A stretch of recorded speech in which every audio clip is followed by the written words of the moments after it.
सब धर्म लड़ेंगे आपस में, ईमान तुम्हारा क्या होगा? रक्षक भक्षक बन जाएंगे तो न्याय तुम्हारा क्या होगा? कोई राम रहीम ना मानेगा, भगवान तुम्हारा क्या होगा? पूरे जी का बाजार गरम, आराम तुम्हारा क्या होगा? जब जय गुरुदेव सुनाएंगे पैगाम तुम्हारा हमारा यह होगा। जब संत महापुरुषों की जरूरत पड़ेगी, हाहाकार मचेगी, लड़ाई छिड़ेगी, झगड़े होंगे, चारों तरफ से हाइड्रोजन बम नाइट्रोजन बम फेंके जाएंगे, परमाणु बम फेंके जाएंगे, वैशाली गैसें छोड़ी जाएंगी और अन्य दवाओं की कमी पड़ेगी। गुरु महाराज ने कहा कि डॉक्टर जवाब दे देंगे, कोई बचाने वाला नहीं होगा। उस समय संत महापुरुषों के वचन और संत महापुरुषों ही काम आएंगे। तो जब जब हुए धर्म की हानि और बाढ़े असुर महा अभिमानी, तो जब जब संकट आया है, धर्म का परिवर्तन हुआ है, तो संतों ने आवाज लगाई और उन्होंने ही देश धर्म सबसे ज्यादा और सब रक्षा उन्होंने की, इसीलिए खास साक्षी है। तो हम भूल में ना रहें। तो हम इतने भूल में और अहंकार में और पैसे की दौड़ में इतने भूल चुके हैं कि हम मानव हमारा क्या कर्तव्य था, समाज क्या था, दिनचर्या क्या थी, भाईचारा क्या था, और सबको हम भूल गए। तो हमें वापस अपनी मान मर्यादा पर और मानवता पर आना है। और ये जो मनुष्य अमूल्य शरीर हमको मिला है, इसके बारे में हमें बहुत गहराई से सोच करके, और जो श्वासें खत्म हो चुकी है वे तो गई, लेकिन जो समय बचा है उसको मालिक के चरणों में अर्पित करके और सही रास्ते पर हमको चलना है। मालिक ने समझाया कि सब जीवों में 4 तत्व हैं, लेकिन इस मनुष्य रूपी शरीर में 5 तत्व हैं। 4 तत्वों में पशु पक्षी आते हैं, वे भी समय से आहार विहार करते हैं, खाना खाते हैं, बच्चे पैदा करते हैं। चिड़िया किस तरह से बच्चों को घोंसला बनाती है और दाना लाला करके चुगाती है, और जब वे परवरिश होते हैं तो उनका कोई रिश्ता नहीं रहता है, अपने अपने होके चले जाते हैं। लेकिन हम तो यहाँ करके फंस गए और नाती बेटा कुटुंब परिवार कितनी पीढ़ियों तक का इंतजार कर रहे हैं। गुरु महाराज ने कहा कि ठेकेदारी मत करो, तुम किसी निजी काम के लिए आए हैं और अपनी श्वासों की पूंजी को बेकार मत कमाओ। तो इसमें आकाश तत्व अलग से है जो मनुष्य शरीर में ही है, इसीलिए इसकी महिमा गाई गई है कि बड़े भाग्यवान रतन पापा। आकाश तत्व तो इसमें से अगर एक हाथ को अगर काट दे तो भी शरीर चलेगा, पैर को भी काट दिया जाए तो भी शरीर काम करेगा, लेकिन गर्दन को अगर काट दिया जाए तो ये शरीर खत्म हो जाएगा और काम नहीं करेगा। तो आकाश तत्व जब खत्म हो जाता है तो माँ बहन बेटी की पहचान खत्म हो जाती है, मुर्दा मिट्टी खाने लग जाता है, कपड़ा फाड़ने लग जाता है। तो ये आकाश तत्व की ही देन है। तो इसमें 5 तत्व पूरे हैं और सब कुछ इससे हम पा सकते हैं और अपने निजगर जा सकते हैं, आवागमन से छूट कर सकते हैं। तो ये संत महापुरुषों की दया होनी चाहिए और सत्संग में पहुंचकर और हमें सब कुछ लाभ लेना चाहिए।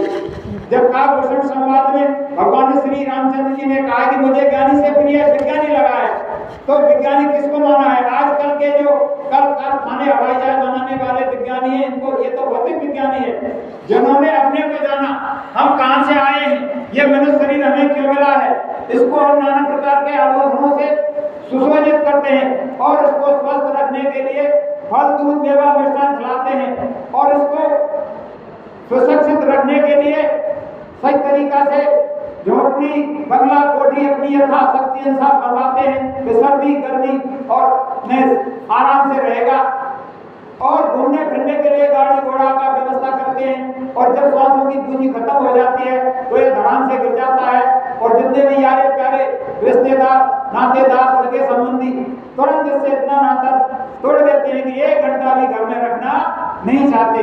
ले चलो जल्दी इसको जला दो, काट दो, अब इसका मुंह देखने लायक नहीं है, घर में रखने लायक नहीं है। कहाँ तो इतना प्रेम था और कहाँ इतनी नफरत हो गई। जिसने इस रहस्य को समझ लिया उसको वैज्ञानिक कहा है, इसको कहते हैं आध्यात्मिकवाद, इसको मनोविज्ञान कहते हैं। तो हम आध्यात्मिकवाद से दूर हो गए और आध्यात्मिकवाद की शिक्षा हमको नहीं मिल रही है क्योंकि हमने बुजुर्गों का सम्मान करना छोड़ दिया और संत महापुरुषों के पास आना जाना छोड़ दिया। पहले जंगल थे, ऋषि मुनि थे और उनके पास आते जाते रहते थे, बुजुर्गों की बातों को समझते थे, उनकी बातें मानते थे और अपने रास्ते पर चलते थे। तो हमको सब कुछ बातें मिलती थी और आज समय ने कारण ली और हमने सब कुछ छोड़ दिया, तो हम आध्यात्मिकवाद से दूर हो गए। तो इसको आध्यात्मिकवाद कहते हैं, इसको मनोविज्ञान कहा। महापुरुषों ने रास्ता निकाला कि इस रास्ते पर चलने के लिए हमें 4 बातों का रखना है। वे 4 बातें कौन सी हैं? पहले सेवा, सेवा और भाव और भक्ति और साधन। सेवा सबसे पहले माँ बाप, उसके बाद बुजुर्गों की, अड़ोस पड़ोसियों की, दीन दुखियों की, भूखे और भिखारी जितने भी बेचारे असहाय उनकी, और संत महापुरुषों की, गौ माता की। और सेवा से जो हमको बुजुर्गों से और दीन दुखियों से जो आशीष मिलेगा, उनके अंतःकरण से जो दुआ मिलेगी, प्रकृति का यह ऑटोमेटिक सिद्धांत है कि हमारे अंदर भक्ति के भाव पैदा हो जाएंगे, भक्ति के अंकुर पैदा हो जाएंगे, तो हम स्वतः ही भक्ति की तरफ मुड़ जाएंगे। तो सेवा से भाव और भाव से भक्ति बनी है। तो सेवा है तो भाव है, भाव है तो भक्ति है, तो फिर हम भक्ति की तरफ मुड़ जाएंगे। तो इसीलिए तो कहा है कि भक्ति स्वतंत्र सकल को हानि और बिन सत्संग न पावे प्राणी। फिर हम गुरु की तलाश करेंगे कि कोई सच्चा भेदी गुरु मिले जो खुद उस मालिक का दर्शन दीदार किया हो और खुद आता जाता हो, ऐसा हमें गुरु मिले तो हम गुरु की तलाश करेंगे। तो हमें सच्चे गुरु की तलाश करनी चाहिए। तो आज कल का समय इतना भयानक है कि लोग गुरु लाल चीचेला और 2 नरक में फेला। तो ऐसा गुरु हमें नहीं मिले कि गुरु भी अंधा हो, रास्ता नहीं जानता और हमको भी दूसरी जगह गलत रास्ते पर ले जाए। तो हमें सच्चे गुरु की तलाश करनी चाहिए। तो ये सब बातें का हमें बहुत गहराई से अनुभव करके और इनका आकलन करके हमें इस रास्ते पर चलना है। ये मनुष्य शरीर बहुत बड़े भाग्य से मिला है। तो ये जिस्मानी मंदिर, ये मस्जिद, ये उस परम पिता ने बनाई है, कितनी कारीगरी से इसको तैयार किया है। तो इसमें जब तैयार किया तो 16 से हड्डियों के जोड़ और 10 को 350 करोड़ रोज, और इसको चलाने के लिए इसमें 10 प्राणवायु, अपान समान ज्ञान जितनी भी प्राणवायु से मशीन चल रही है, इसमें 10 तरह की प्राणवायु है। और ये असली मंदिर, मस्जिद, गुरुद्वारा, चर्च ये परम पिता मालिक का बनाया हुआ है। और इसी में मालिक बैठा हुआ है, इसी में इसको जागृत करके ही हम अपने निजगर परम पिता मालिक का दर्शन इसी में ही कर सकते हैं। तो हम सब मिलकर और एक रास्ता अपनाएं और इस मंदिर में बैठकर ही मालिक का दीदार दर्शन करें। तो एक पद के माध्यम से मैं आपको बताना चाहता हूँ। आओ फेरे मन मंदिर में माला गुरु के नाम की, जिनके मन गुरुदेव नहीं वो काया है किस काम की, काया है किस काम की। आओ फेरे मन मंदिर में माला गुरु के नाम की, जिनके मन गुरुदेव नहीं वो काया है किस काम की, काया है किस काम की। नारद मुनि के गुरु पहलिया गुरु ने पहल लगाई थी, लख 84 पड़े भोगिनी विष्णु ने बतलाई थी। नारद मुनि के गुरु पहलिया गुरु ने पहल लगाई थी, लख 84 पड़े भोगिनी विष्णु ने बतलाई थी।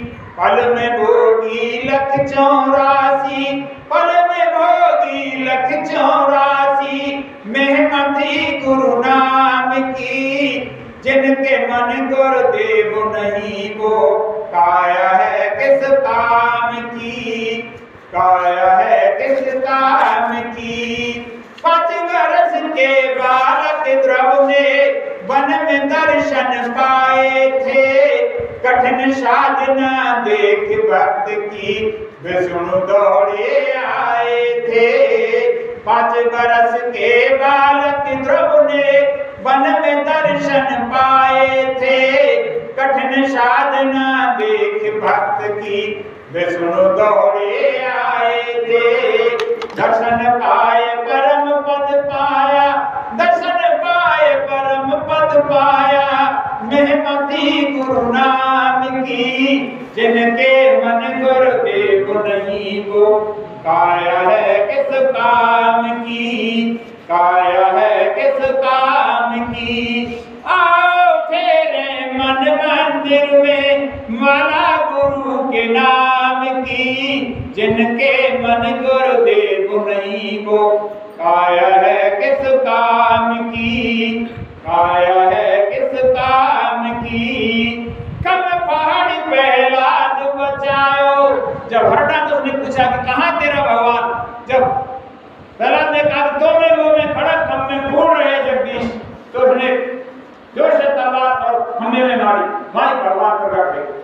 कम पहाड़ी प्रहलाद बचाओ, जुर्म पिता ने ढाए हैं, ऊंचे पर्वत से गिरवाए, हाथी से रुंधवाए हैं। हम पहाड़ी प्रहलाद बचाओ, जुर्म पिता ने ढाए हैं, ऊंचे पर्वत से गिरवाए, हाथी से रुंधवाए हैं। अब बचे और जली होलिका, अब बचे और बुआ जल गई, मेहनती गुरु नाम की, जिनके मन गुरुदेव नहीं वो काया है किस काम की, काया है किस काम की। आओ फेरे मन मंदिर में माला गुरु के नाम की, जिनके मन गुरुदेव नहीं वो काया है किस काम की, काया है किस काम की। इसलिए जब स्कूल मालिक ने, निरंजन भगवान ने जो सृष्टि के रचयिता है उन्होंने ये शरीर दिया, जब समझाया कि अब की बात तो ये मनुष्य शरीर दे रहा हूं, और जैसा साफ सुथरा स्वच्छ तेरे लिए ये मनुष्य शरीर दे रहा हूं, ऐसा ही अपना काम करके, अपना मालिक का आत्मा को जगा करके, मालिक का साक्षात करके और अपने निज घर पहुंचकर स्वच्छ और साफ मुझे मेरा ऐसा ही शरीर वापस कर देना। लेकिन हम मनुष्य कितने नीच और निकम्मे निकलेंगे, इसको हमने गंदा कर दिया, भक्त समक्ष भोजन करने लगे और इसको गंदा कर दिया और उसके सब वादे को हम भूल गए। तो इन सब बातों की याद बनाने के लिए संत आते हैं साकार रूप में। दो रास्ते हैं, एक साकार है और एक निराकार है। साकार रूप में संत महापुरुष आते हैं मनुष्य की कोर पर और सब कुछ हमको समझाते हैं, लोक से लेकर परलोक तक की सब रास्ता, मनुष्य शरीर पाने का महत्व, संसार का सब रहस्य और अपने घर ले जाते हैं। तो बड़े भाग्य मानुष तन पावा, सुर दुर्लभ सत ग्रंथन गावा, इसका महत्व समझे। जब मीराबाई ने 10वें द्वार पहुंचकर और कृष्ण भगवान का साक्षात्कार करके और पूछा मालिक और कोई रास्ता आगे है कि यहीं तक है, तो उन्होंने बताया कि अभी आपकी मंजिल पूरी नहीं हुई है और मैं यहाँ तक का ही रास्ता बता सकता हूँ। तो उन्होंने कहा कि आगे का रास्ता बताओ। तो उन्होंने दिव्य दृष्टि से उनको समझाया कि तुम जाओ, समय के सतगुरु इस समय रैदास जी हैं और वे आपको निज घर जाने का पूरा रास्ता आपको वे बताएंगे। तो मीराबाई ने पूछा कि आप पूरा रहस्य समझाओ कि वे समय के सतगुरु हैं, जाति के जाट रहे, चमा रहे हैं और वे इस समय काशी में हैं। तो अपने सेवकों के साथ और मीराबाई पालकी को लेकर काशी पहुंची। तो वे तो दिव्य दृष्टि थी संत महापुरुषों के, उन्होंने दूर से देखा कि कोई साधक आ रहा है, होना हो एक विद्वान लोग बहकाले और उनके बहकावे में आ जाए तो पहले अपनी दुकान को लेकर के और रास्ते में जो है वे बैठ गए। जब मां पालकी लेकर के वे पहुंचे तो उन्होंने पूछा कि मीराबाई से कि यहाँ एक ये कपड़े काटने वाला बनाने वाला बैठा है जिसकी आपने कहा था। तो मीराबाई पालकी से उतर गई और समय के जो सतगुरु थे रैदास उनके चरणों में गिर गए। तो उन्होंने जो चमड़ा गराने वाला उनकी जो कुंडी थी उसी में से चमड़ा मैंने दे दिया और मीरा उनको उसको गुरु मंत्र के रूप में अंतःकरण में धारण कर लिया, छोड़ दी गई। तो इसका विरोध काशी के विद्वानों ने जोर शोर से प्रचार किया पूरी नगरी में और इस बात को वहां के जो समय के राजा थे वहां तक अवगत कराया। तो राजा ने नाराज होकर और उनको दंड देने का निर्णय किया। तो उस समय रैदास जी ने कहा कि महाराज ये तो काशी के जो पंडित लोग हैं उनका बहाना और उनको बदनाम करने का तरीका है। तो आप एक काम करो कि आप सत्संग कराओ और उसमें शर्त रखो कि अगर नरसिंह भगवान सिंहासन से उतर करके और जिसकी गोदी में आ जाएंगे उसी को सच्चा भक्त माना जाएगा। तो ढिढोरा पीटा गया और काशी के पूरे विद्वान इकट्ठे हुए और बहुत तंगी जो है राजसभा लगी। तो उसमें सत्संग हुआ। तो पहला जो नंबर स्थान पंडितों के लिए दिया गया, तो उन्होंने वेद मंत्र का उच्चारण किया, सब ग्रंथों का उच्चारण किया और जितनी भी उन्होंने स्तुति की सब की, लेकिन नरसिंह भगवान अपने आसन से इधर उधर टसेमस नहीं हुए। और जब रहदासी का नंबर आया तो उनको अंतर ध्यान किया, तो कुल मालिक थे, उनमें शक्ति थी उनकी। तो नरसिंह भगवान की मूर्ति और सिंहासन से चलकर और उनकी गोदी में आ गई। तो पंडित जी को वहां पर बहुत इनको नीचा देखना पड़ा, अपनी मौकी खानी पड़ी। उसके बाद समान रूप से जब वे वापिस मीराबाई अपने मेवाड़ को जाने लगी, तो उन्होंने पंडित जी को भी न्योता दिया और रहदास जी को भी न्योता दिया कि आप मेरे राज्य में आओ और वहां सत्संग करो और जीवन का प्रचार करो। क्योंकि पंडितों को भी न्योता देना जरूरी था, क्योंकि उस समय व्यवस्था खराब होती थी और मर्यादा जो समाज में बनी हुई थी उसका जो है थोड़ा खंडन होता था, इसलिए विद्वानों को भी उन्होंने समान रूप से न्योता दिया। तो साल 6 महीने में पैदल चलकर के वहां पहुंचे, तो वहां रहदास जी भी पहुंच गए और विद्वान भी काशी के पंडित पहुंच गए। तो पंडितों ने जब रहदास जी को देखा तो उनके अंतर्गत वहां गिलाने आ गई रहदास जी को देखकर कि ये जाटर वहां भी हमको परेशान करता था और यहाँ भी परेशान करेगा। ऐसा करो, अपना खाना हम अलग बनाते हैं और अपना एक ब्राह्मण भेजकर और वहाँ के जो व्यवस्था से उनसे कहा कि हमारे लिए खाने पीने की सामग्री दे दो और खुद हम अपना भोजन तैयार करेंगे। तो ऐसा ही होगा, उनके लिए सब सामान दिया गया और जो भी उन्होंने मिष्टान खाना बनाया सब बना करके और भाई बैठो, तो सब पंडित लोग पंक्ति लगा करके बैठ गए और मालिक का ध्यान करने लगे। तो वे तो साक्षात्कार वहीं मौजूद है। तो वहाँ रहदास जी ने अपनी माया दिखाई, तो एक पंडित की बगल में एक रहदास और इधर भी रहदास, इधर भी रहदास, चारों रहदास ही रहदास, चारों हो गए। तो उन्होंने कहा भाई ये तो क्या लीला है। तो भाई उन्होंने कहे कि महाराज जाकर मीराबाई से शिकायत करो। तो एक पंडित पहुंचा इस तरह से और हमको यहाँ परेशान कर रहे हैं, खाना नहीं खा। उन्होंने अपनी माया फैलाई। तो रानी चलकर आई और रहदास जी गुरु महाराज के चरणों में गिर गई और उनको समझाया कि समय के सद्गुण हैं और ये छोटी मोटी शक्ति नहीं है, इनसे आप क्षमा याचना मांगो और चरणों में गिर जाओ और यही दया को पार करेंगे। तो उन्होंने क्षमा याचना मांगी और चरणों में गिर गए। तो रहदास जी ने उनको सत्संग सुनाया, नाम दान दिया और उनके सूरत को जो ढेर सतलोक सीधे पहुंचाया और सत्संग सुनाया। तो सत्संग सुनकर सब धन्य हुए। तो माँ मीराबाई जी एक भजन गाती हैं। आई सत्संग में भिगो गई हरी रंग में, आई सत्संग में भिगो गई हरी रंग में, जागे मेरे भागी गुरुजी ले संग में, अरे जागे मेरे भागी गुरुजी ले संग में। आई सत्संग में भिगो गई हरी रंग में, आई सत्संग में भिगो गई हरी रंग में, जागे मेरे भाई गुरुजी ले संग में, अरे जागे मेरे भाई गुरुजी ले संग में। ओ हम सोहंग डोरी लागी दुर्मति दूर भागी, ओ हम सोहंग डोरी लागी दुर्मति दूर लागी, कियो जपो जापो रटू में मेरे मन में, कियो जपो जापो रटू में मेरे मन में। आई सत्संग में भिगो गई हरी रंग में, आई सत्संग में भिगो गई हरी रंग में, जागे मेरे भाग्य गुरुजी ले संग में, अरे जागे मेरे भाग्य गुरुजी ले संग में। अनहद बाजे बाजे बाजे अगम से आगे, अनहद बाजे बाजे बाजे हैं अगम से आगे, बाजे आठों पैर सोनू में मेरे तन में, अरे बाजे आठों पैर सोनू में मेरे तन में। जाई सत्संग में भिगो सतसंग में भिगो दई हरि रंग में, जागे मेरे भाग गुरु जी ले ली संग में। अरे जागे मेरे भाग गुरु जी ले ली संग में।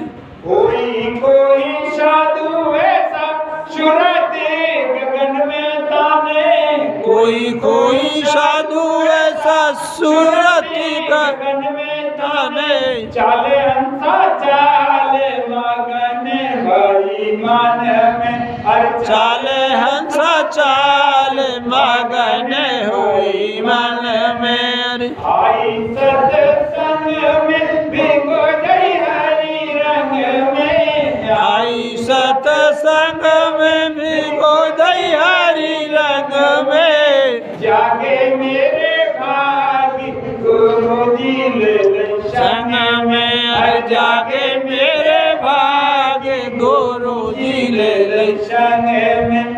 गूंगा तो मगन भयो सुरपा गाजा भंग में, गूंगा तो मगन भयो सुरपा गाजा भंग में। हम तो मगन भये गुरु वचनन में, हम तो मगन भये गुरु वचनन में। अरे आई सत्संग में भिगो दई हरि रंग में, आई सतसंग में भिगो दई हरि रंग में, जागे मेरे भागी गुरु जी ले संग में। हर जागे मेरे भागी गुरु जी ले संग में। इसलिए मनुष्य से बढ़कर कोई कुछ नहीं है। जिसने पाया, जिते जी पाया।